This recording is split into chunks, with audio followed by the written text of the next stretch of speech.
Isu 3R, pihak cuba menghasut, berdepan tindakan undang-undang.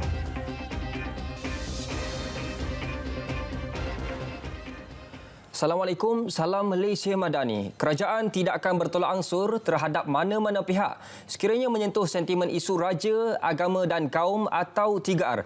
Perdana Menteri Datuk Seri Anwar Ibrahim berkata tindakan tegas akan dikenakan terhadap mana-mana pihak yang mencabar prinsip perlembagaan termasuk menyentuh hak orang Islam dan bukan Islam di negara ini. Saya rasa bukan tangkapan, dia dipanggil untuk disiasat. Dan ini penting bagi kita faham bahawa kenyataan kerajaan dan kemudian terakhir oleh Di-Pertuan Agong, isu-isu ini kalau betul ada masalah seperti mana stalking, serius bagi orang Islam, siasat, tangkap, dakwa. Kita jalan terus. Jangan kita guna isu ini atau isu lain-lain untuk menghasut. Datuk Seri Anwar mengulas isu membabitkan Ketua Pemuda UMNO Dr. Muhammad Akmal Saleh. Terdahulu, Muhammad Akmal memberi keterangan lebih 2 jam di Ibu Pejabat Polis Daerah Kota Kinabalu berhubung isu stalking tentera Kalimah Allah. Sementara itu, 2 laporan polis diterima berkaitan ucapan dan tindakan Ketua Pemuda UMNO Malaysia berhubung isu stalking tentera Kalimah Allah. Ketua Polis Negara menegaskan siasatan telah dijalankan berhubung laporan itu dan kertas siasatan akan dirujuk ke Pejabat Peguam Negara. Menurutnya, kes disiasat di bawah Seksyen 4-1 Akta Hasutan 1948 dan Seksyen 233 Akta Komunikasi Multimedia 1998. Justru beliau menasihatkan semua pihak supaya tidak membangkitkan isu berkenaan memandangkan mereka terlibat telah pun dituduh di mahkamah. Dalam pada itu, Ops Selamat 22 sempena Aidilfitri dilaksana pada 8 hingga 13 April dengan tema Rumah Selamat, selamat sampai ke destinasi. Ketua Polis Negara Tan Sri Razarudin Husin berkata pihaknya berharap kerjasama penuh daripada masyarakat bagi memastikan sasaran operasi berkenaan dapat dicapai selain memastikan Hari Raya Aidilfitri disambut dengan rasa selamat dan sejahtera. Beliau menasihatkan orang ramai untuk merancang perjalanan pulang ke kampung halaman. Beliau menyatakannya ketika melancarkan Ops Selamat 22 Hari Raya Aidilfitri secara maya yang disiarkan di laman sosial PDRM. 1.5 juta pengguna telah berdaftar dengan aplikasi Volunteer Smartphone Patrol VSP 2.0 kendalian PDRM.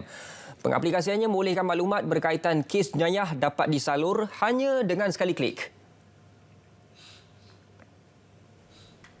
Pengarah Jabatan Pencegahan Jenayah dan Keselamatan Komuniti Bukit Aman, Datuk Wan Hassan Wan Ahmad akui penggunaan VSP merancangkan aktiviti pengawasan dan pencegahan jenayah.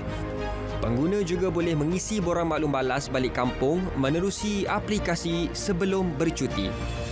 Jadi kalau nak tinggal rumah berapa-berapa, masukkan maklumat itu, hantar. Dan CCC akan proses, hantar ke daerah dan kita turunkan kepada frontliners kita iaitu MPB, URB dan sebagainya ni untuk dimasukkan ke kawasan-kawasan tertentu itu tadi untuk membuat rondaan berkala ataupun memberi fokuslah kepada yang pelaporan.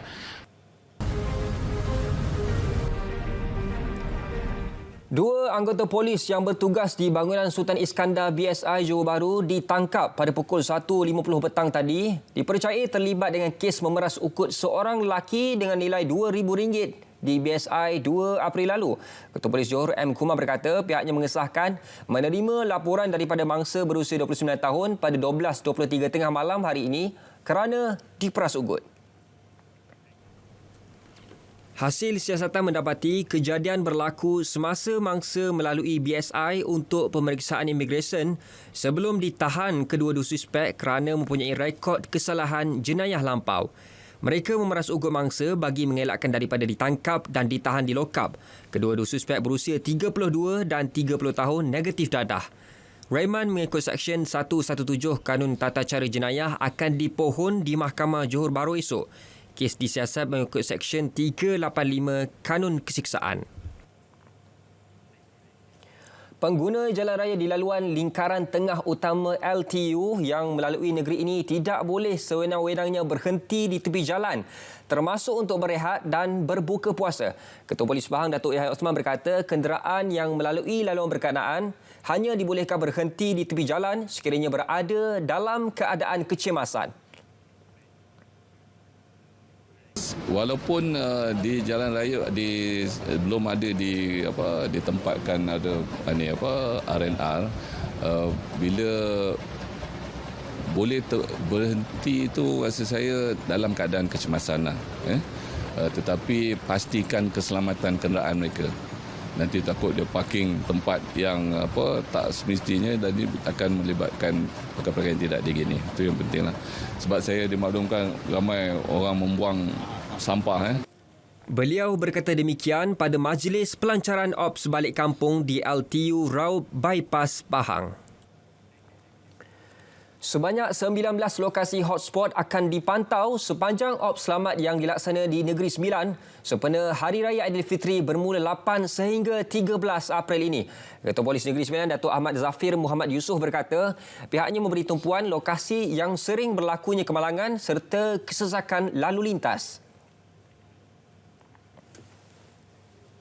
Bagi tempoh ops selamat ni, pihak PDRM Negeri Sembilan telah mengenal pasti sebanyak 19 lokasi hotspot berlakunya kemalangan dan juga kesesakan, dan pihak PDRM PDRM Negeri Sembilan khasnya akan menempatkan lokasi-lokasi tersebut dengan anggota-anggota dan juga pegawai daripada Jabatan Siasatan dan Penguatkuasaan Trafik setiap masa bagi melancarkan perjalanan orang ramai yang ingin pulang ke kampung dan juga mengawal berlakunya kejadian kemalangan. Beliau berkata demikian dalam sidang media Majlis Pelancaran Ops Selamat 22-2024 sempena Hari Raya Aidilfitri di Plaza Tul Nilai. Tahap kepatuhan peniaga terhadap skim kawalan harga yang ditetapkan KPDN meningkat di Johor. Ia berikutan penghasilan kes skim harga maksimum musim perayaan Tahun Baru Cina menunjukkan penurunan ketara kepada 1,400 kes tahun ini berbanding 4,500 tahun lepas. Pengarah KPDN Johor, Lilis Saslinda Purnomo berkata, trend positif itu juga menunjukkan peniaga dan pembeli di negeri tersebut mempunyai tahap kesedaran yang tinggi. Alhamdulillah kita nampak ada kesedaran sebagainya, dan pengguna pun kita minta jasa baik, janganlah viralkan terus. Datanglah maknanya kalau ada apa-apa aduan sila datang kepada KPDN, kita akan membantu dan membuat tindakan segera berkaitan perkara ini. Beliau berkata demikian pada sidang media di Johor Bahru. KPDN Pulau Pinang mencatatkan jumlah sitaan kira-kira RM1,028,000 atas 121 kes dengan pelbagai kesalahan menerusi Ops Pantau 2024 sejak 1 Januari. Pengarahnya S. Jagan berkata sepanjang tempoh tersebut, sebanyak 10,145 premis seluruh Pulau Pinang telah diperiksa dengan jumlah kompaun sebanyak RM33,100.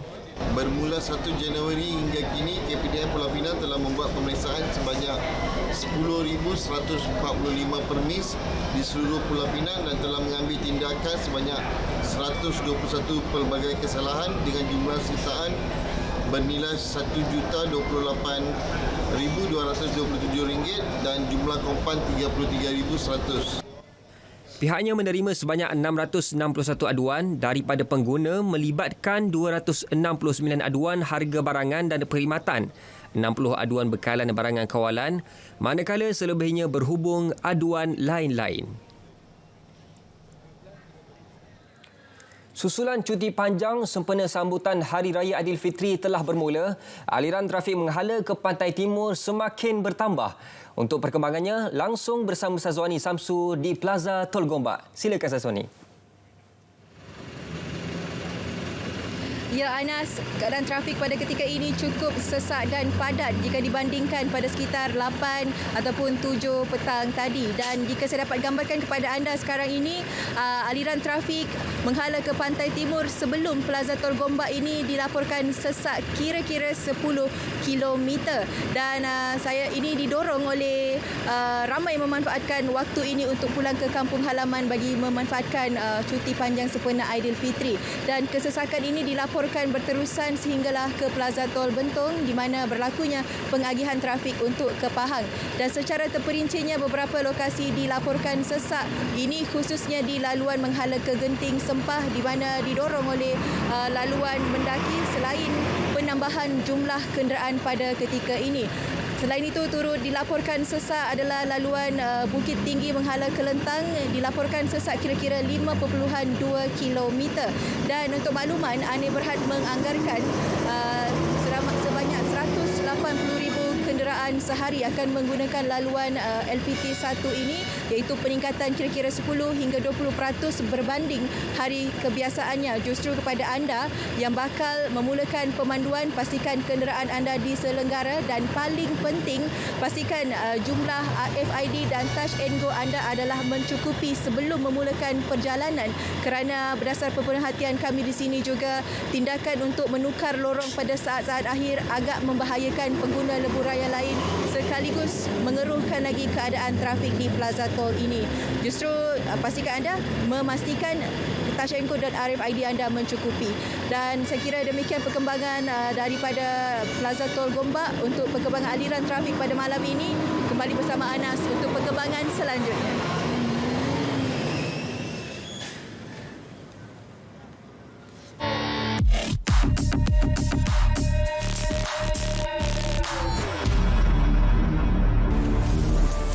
Tular tangkap layar kononnya terjemahan daripada satu muat naik berbahasa Mandarin didakwa diterbitkan akaun media sosial DAP.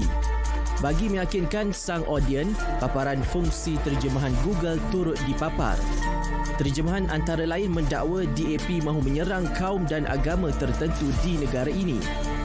Namun ahli parti tak perlu bersusah payah memandangkan ia boleh dilakukan sendiri oleh mangsa. Semakan pasukan biar betul mendapati tuduhan yang dilempar tak berasas. Tiada muat naik seumpama dibuat parti berkenaan, apatah lagi dengan terjemahan sebegitu. Ia turut dinafikan sekeras-kerasnya Setiausaha Publiciti Kebangsaan DAP Tioni Ching. Beliau yang juga Timbalan Menteri Komunikasi menegaskan fitnah dipercayai sengaja dicipta bagi mencetuskan perbalahan. Usaha dangkal itu disifatkan sebagai perbuatan sia-sia. Bagaimanapun, bagi mengelak mainan persepsi terus melarat, laporan polis dibuat. Tindakan tegas menanti pihak terlibat. Biarpun berbeza pandangan politik, namun mainan fitnah tidak harus dinormalisasi, apatah lagi perkara yang menyentuh isu 3R. Terima bahan fitnah atau disyaki tidak betul, segera lapor ke MCMC. Biar betul, tak pasti, jangan kongsi.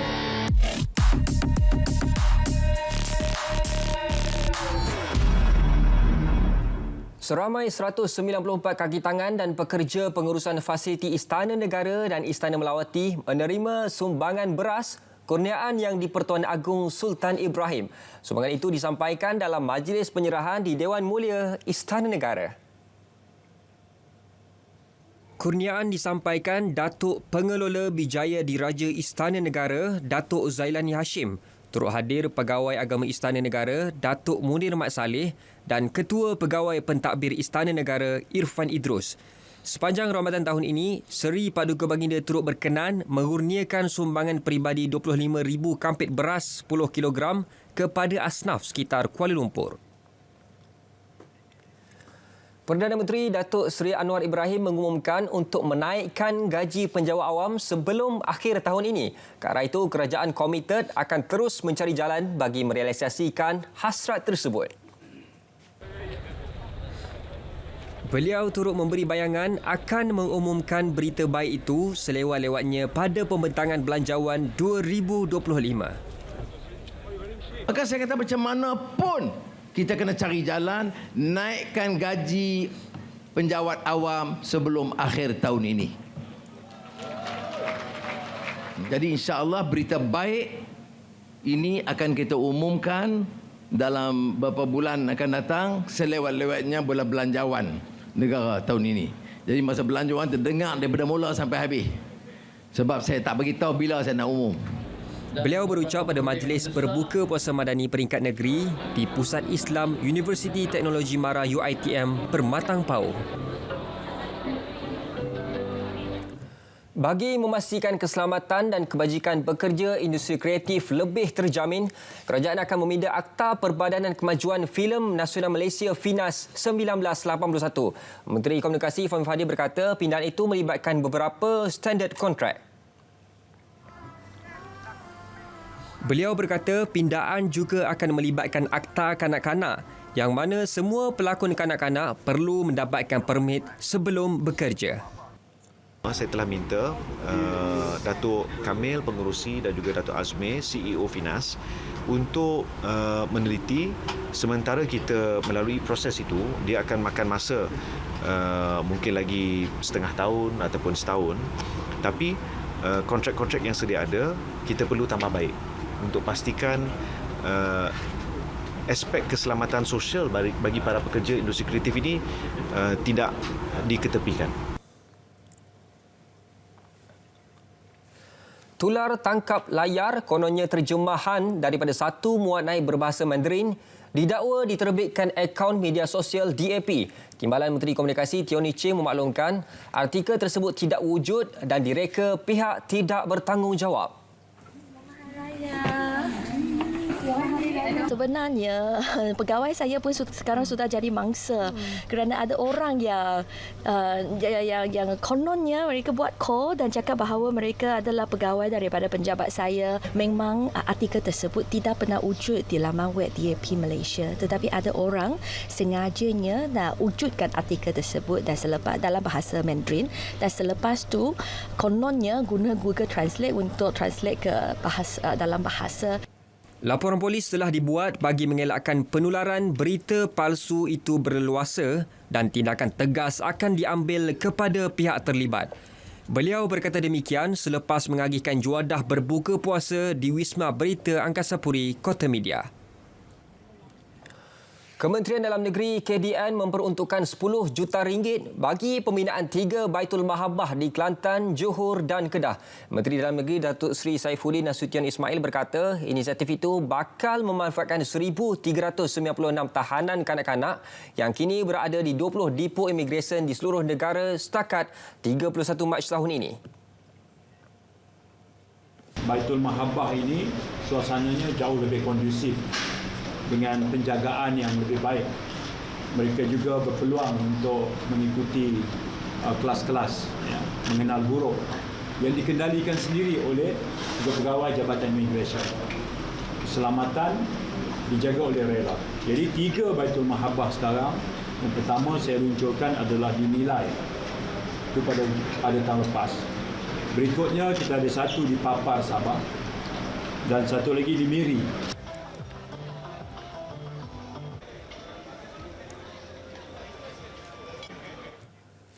Raja Muda Perlis Tuanku Syed Faizuddin Putra Jamalullah menggesa kawasan di sepadan Perlis, Thailand dipertingkat bagi mengekang sebarang aktiviti jenayah sempadan.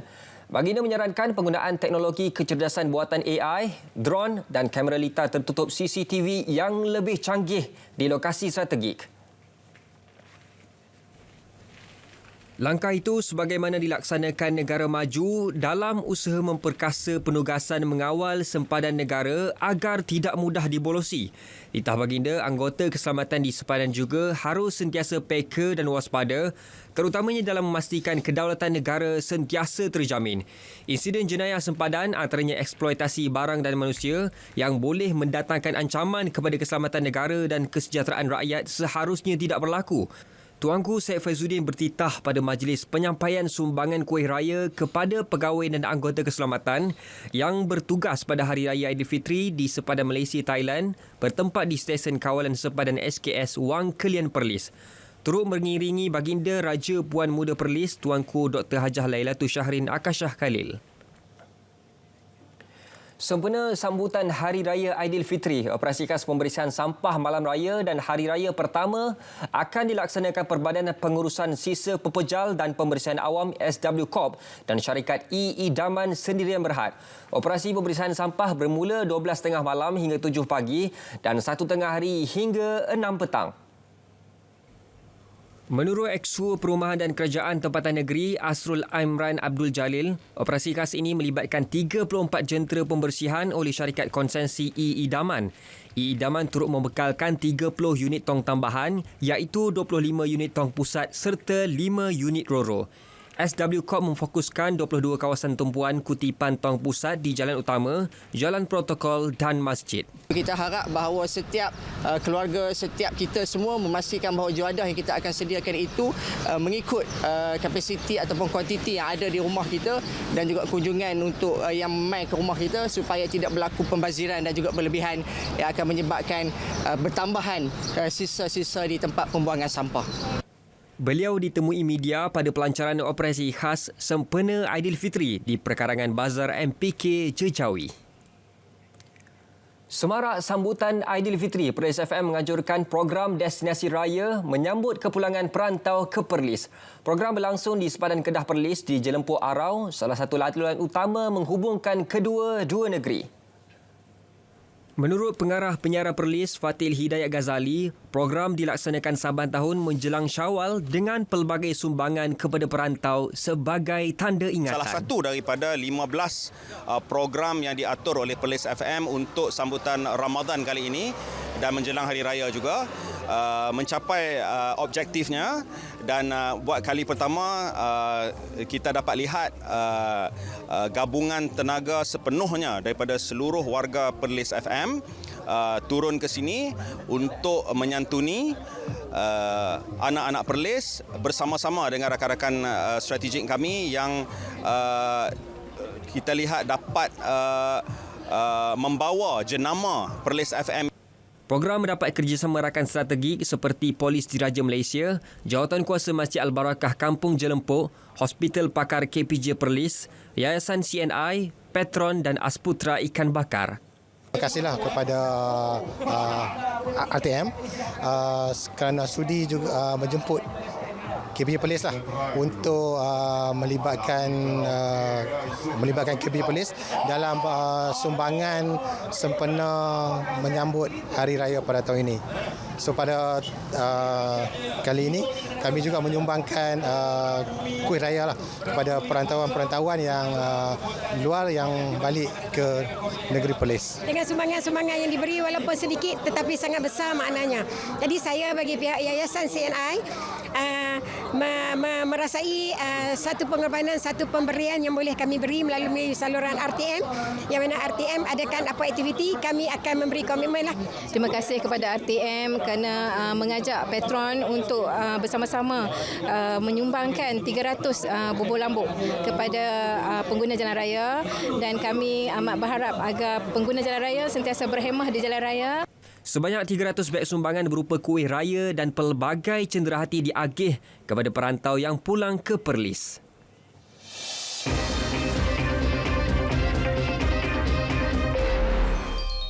Kementerian Belia dan Sukan KBS memberikan 1 tahun kontrak kepada Ketua Pengarah baru Majlis Sukan Negara MSN, Abdul Rashid Yaakob, bagi mengisi kekosongan yang ditinggalkan Datuk Ahmad Syafawi Ismail sebelum ini. Menteri KBS Hanayuh berkata, Abdul Rashid diharap mampu mempertingkatkan lagi prestasi sukan di Malaysia dan memberi cabaran di peringkat antarabangsa. Ketua Pengarah Majlis Sukan Negara Encik Rashid telah mendapat kontrak beliau dan beliau akan menjadi Ketua Pengarah untuk 1 tahun dan saya berharap dalam 1 tahun ini beliau akan terus bersama kita untuk membangunkan Majlis Sukan Negara dan melakukan pembaharuan untuk kebaikan atlet dan juga untuk jurulatih-jurulatih semualah. Beliau ditemui pemberita selepas majlis berbuka puasa yang turut dihadiri timbalannya Adam Adli Abdul Halim di MSN. Hana turut mengingatkan kepada semua para atlet untuk sentiasa menjaga kesihatan menjelang cuti Hari Raya Aidilfitri ini. Sekian berita tengah malam dari Sungai ke Segara Palestin Pasti Merdeka. RTM, teman setia anda. Assalamualaikum.